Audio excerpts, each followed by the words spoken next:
Alors, je vous en fiche mon billet avec cette histoire de cette Pakistanaise condamnée, acquittée, finalement enfermée pour être protégée, ma foi, dans le multiculturalisme a encore pris un coup.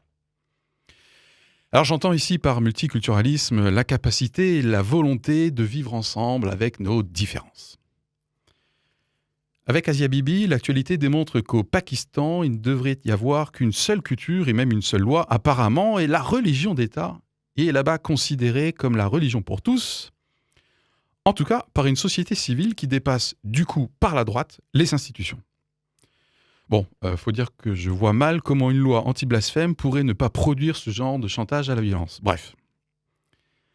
Alors bien sûr, lors de la dernière émission Éclairage consacrée au sort d'Asia Bibi, il a été mentionné que ce serait dommage que ce soit des intégristes qui nous protègent de l'intégrisme ici, en France et en Europe. Soit. Mais je vois là poindre une tendance fâcheuse selon moi de nos sociétés occidentales qui doivent de fait gérer le multiculturalisme religieux, eh bien à maximiser notre devoir de vigilance pour que nous ne devenions pas nous-mêmes vecteurs de susceptibilité, de discrimination, de sentiments de persécution et pire, de blasphème, et à minimiser notre devoir d'exigence. Quelle société compassionnelle nous sommes devenus, c'est dingue. Alors si certains trouvent que je m'égare et que je profite honteusement de cette actualité pour y glisser mes opinions qu'un Éric Zemmour ne renierait sans doute pas, je rappellerai le fait suivant. L'Angleterre, modèle multiculturaliste basé sur la juxtaposition de communautés, n'offre pas d'asile à Asia Bibi, car le faire provoquerait une sorte d'enfer. Au-delà de la rime, la réalité est qu'on semble de plus en plus marcher sur des œufs.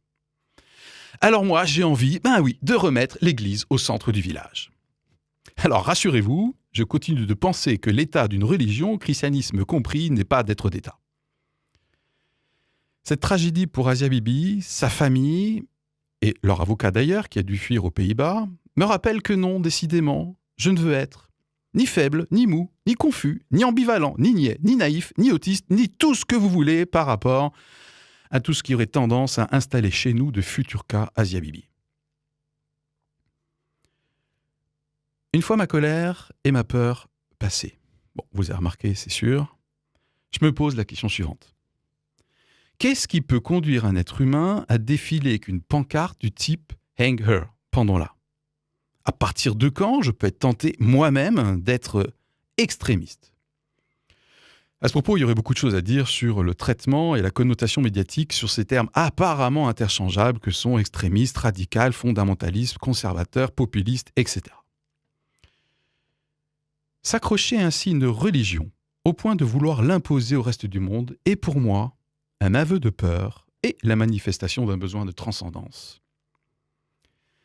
Aveu de peur car le monde bouge et ses évolutions positives ou négatives sont anxiogènes, clairement. Et besoin de transcendance car l'être humain est câblé, selon moi, pour être relié à quelque chose qui le dépasse.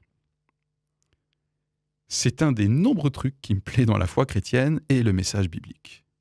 Je suis invité à la fois à la transcendance, qui m'offre un recul et des perspectives salutaires, et à l'immanence d'une bienveillance dans l'ici et le maintenant. Pour le reste, pourvu que notre pays et ses lois restent forts et que notre obsession de tolérance ne rende pas stérile notre exigence.